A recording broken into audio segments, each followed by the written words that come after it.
The easier-to-understand version of The Great Gatsby by F. Scott Fitzgerald, adapted by Sarah Simpson. Chapter 2. There is a road between East Egg and West Egg. The road runs next to the railroad line. Everything there is broken, sad, and dirty. All the buildings are covered with coal ash from the trains. It is a sad place that the rich people from East Egg and West Egg drive through and try not to stop in or think about. This place is the Valley of the Ashes. On top of a hill in the Valley of the Ashes there is a billboard. The billboard is old and the picture on it is faded and peeling off. The ad on the billboard is for an eye doctor who went out of business, Dr. T.J. Eckelberg. The picture on the billboard is of two huge blue eyes wearing yellow glasses. There isn't a nose or a mouth or hair, just the eyes. It looks like the glasses are looking over the Valley of the Ashes, watching the people there sadly. I met Tom Buchanan's mistress in the Valley of the Ashes when we stopped at her husband's garage to fill up Tom's car with gas one Sunday afternoon. All of Tom's friends were annoyed that he kept bringing his mistress to hang out with them. I was curious about Tom's mistress, but I didn't really want to meet her. As we got closer to the garage, I could feel Dr. T.J. Eckelberg staring at me and judging me for hanging out with Tom and the woman he was cheating on my cousin with. The sign hanging over the garage said, George B. Wilson, cars bought and sold. Tom and I went inside. The only thing inside the garage was one old car that was covered in dust. George Wilson was poor, and his garage wasn't making much money. George Wilson came out of his office and to the back of the garage. He had blonde hair and was even a little bit handsome, but was sickly looking and pale. When he saw Tom, he looked hopeful for a minute. Hello, Mr. Wilson, Tom said, punching Wilson's arm jokingly. How's business? It's okay, Wilson said. I could tell he was lying. He wasn't making any money. Mr. Buchanan, when are you going to sell me that car? Next week, Tom said. I've got my man getting it ready to sell right now. Your man works slow, don't he? Wilson said.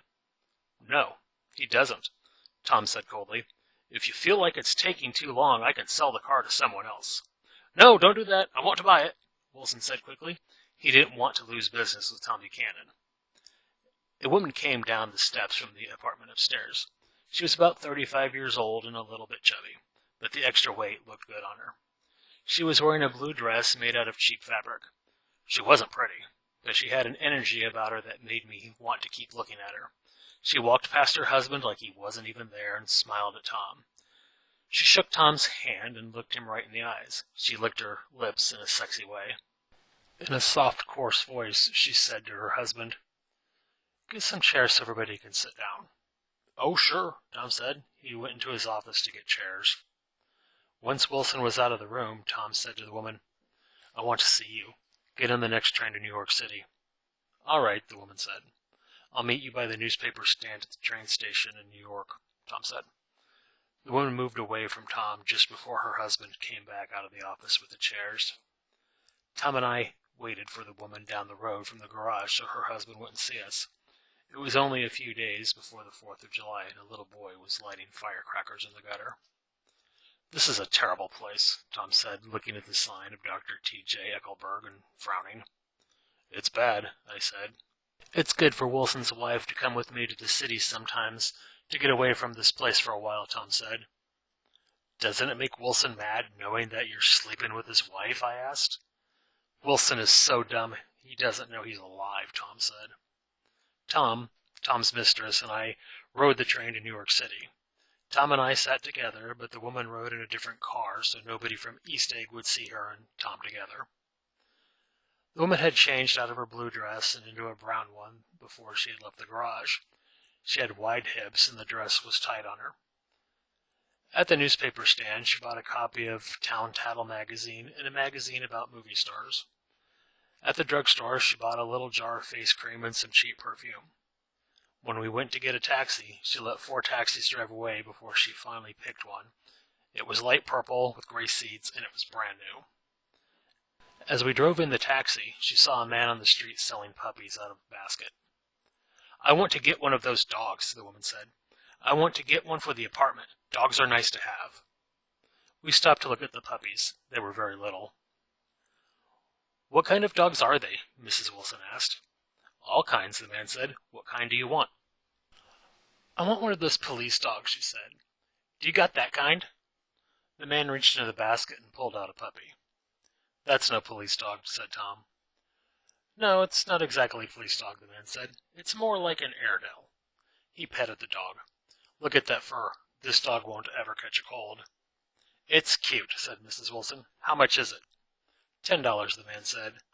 The man gave the dog to Mrs. Wilson. She petted its fur lovingly. "Is it a boy or a girl?" Mrs. Wilson asked the man. "It's a boy," the man said. "Nope, it's a bitch," Tom said. He gave the man $10. "Here's your money. Go buy 10 more dogs with it." "I'm going to go now," I said, starting to get out of the taxi. "No, you're not," Tom said. "You'll hurt Myrtle's feelings if you don't come to the apartment, won't he, Myrtle?" "Come on," said Myrtle. "I'll call my sister Catherine to come over. Important people say she's beautiful." The taxi stopped in front of a big white apartment building on 158th Street. Mrs. Wilson looked around happily. She picked up the dog and the other things she had bought and walked into the building like a queen. She looked very full of herself. "I'm going to get the Mckees to come over. They live on the floor below us," Mrs. Wilson said, "and I got to call my sister Catherine." The apartment was on the top floor of the building. The living room was small and tacky. The furniture was too big and there were too many colors and patterns. It was supposed to be fancy, but it just looked cheap. Old Town Tattle magazines were on the coffee table. There was a blurry photo of Mrs. Wilson's mother hanging on the wall.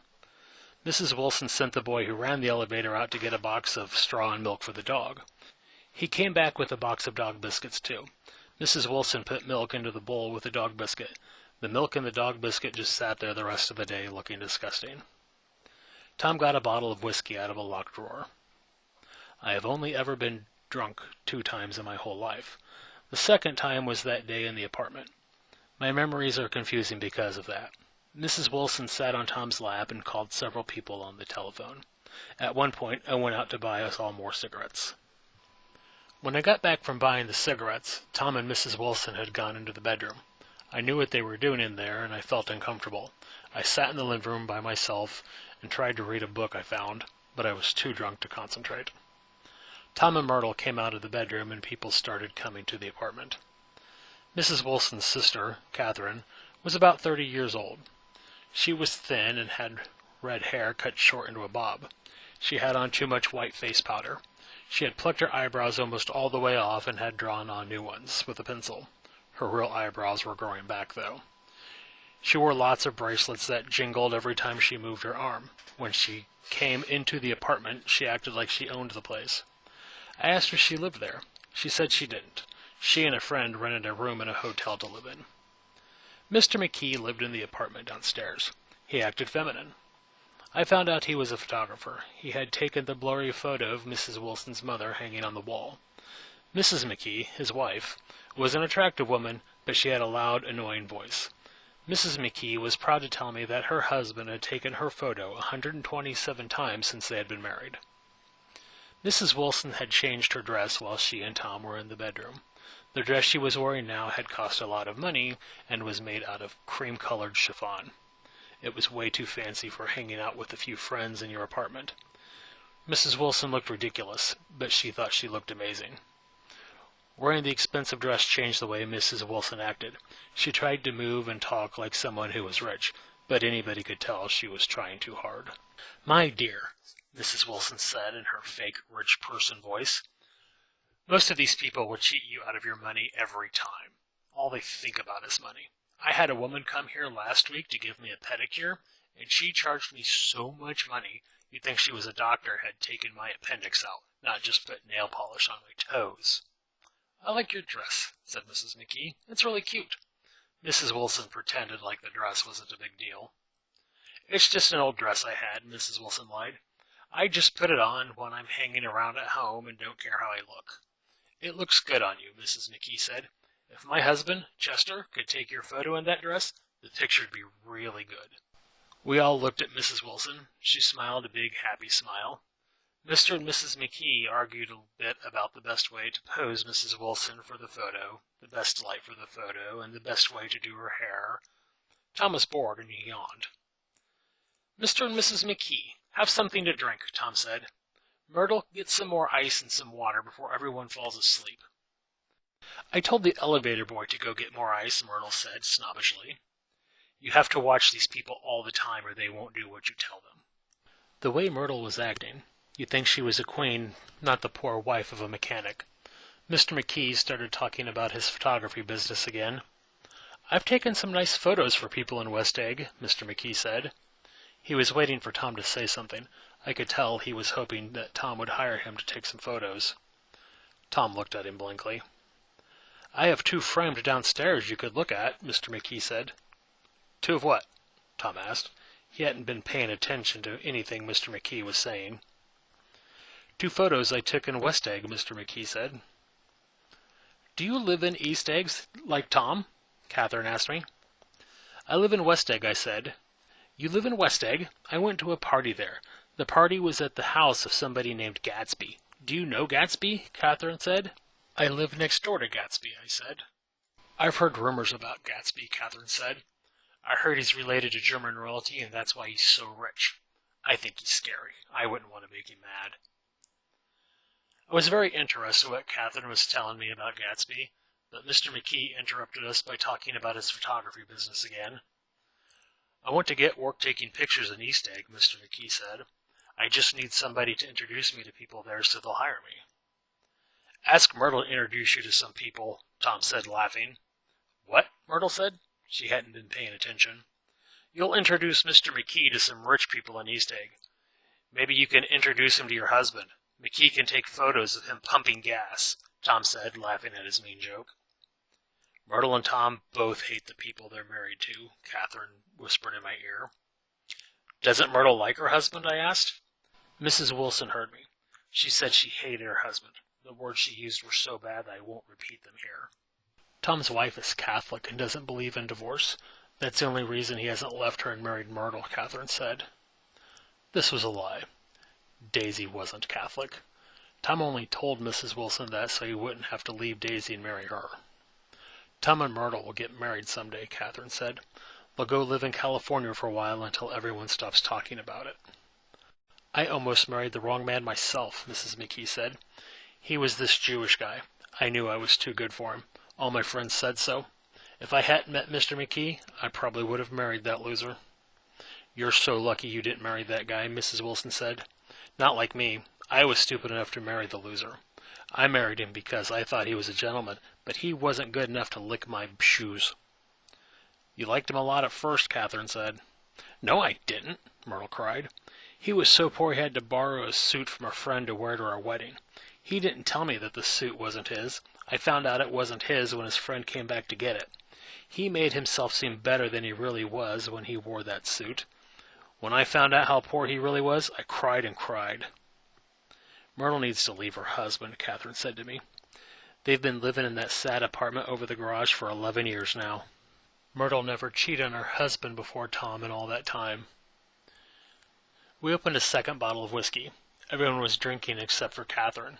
I kept trying to leave all afternoon, but I was drunk and kept getting sucked into conversations. Eventually, it got dark outside. Myrtle was drunk. She told me how she met Tom Buchanan. I was on the train to New York. Tom sat down across from me. He was wearing an expensive suit and new shoes. I kept staring at him, but every time he noticed me looking, I looked up at that poster on the wall over his head so he wouldn't catch me staring at him. He pushed his body up against mine. I told him I was going to call the police, but he knew I liked it. We went to get a hotel room right there. I kept on thinking to myself, go for it, Myrtle. Life is short. You won't live forever. Myrtle turned to Mrs. Mckee and started to act fake again, like she thought a rich person would act. It was just as pathetic as last time. My dear, Myrtle cried to Mrs. Mckee, I'm going to give you this dress as soon as I'm done wearing it. I need to get a new dress tomorrow. I need to make a list of all the things I need to buy. A massage, a haircut, a collar for the dog, a new ashtray, plastic flowers for my mother's grave so they'll last all summer. I don't want to forget anything. Suddenly, it was 10 p.m. Mr. Mckee was asleep in the chair. The dog was sitting on the table. The room was so smoky it was making the dog sick, and it whined sadly. At midnight, Tom and Mrs. Wilson started fighting. Tom said that Mrs. Wilson wasn't allowed to say Daisy's name. Daisy, Daisy, Daisy, shouted Mrs. Wilson. I'll say her name any time I want. Daisy, Daisy. Tom slapped Mrs. Wilson in the face, breaking her nose. Mrs. Wilson howled in pain. Her nose bled everywhere. The woman got towels from the bathroom to wipe up the blood. Mr. Mckee woke up and started to leave. I followed him. We got into the elevator. I was very, very drunk. "Come to lunch with me sometime," Mr. Mckee said to me. "Where?" I asked. "Anywhere," Mr. Mckee said. "Okay, I will," I said. The next thing I can remember, I was standing next to Mr. Mckee's bed. All he was wearing was underwear. He was showing me the photos he had taken. More time passed. I can't remember what happened. The next thing I can remember is waking up on the cold floor of the Penn station, waiting for the 4 a.m. train to come.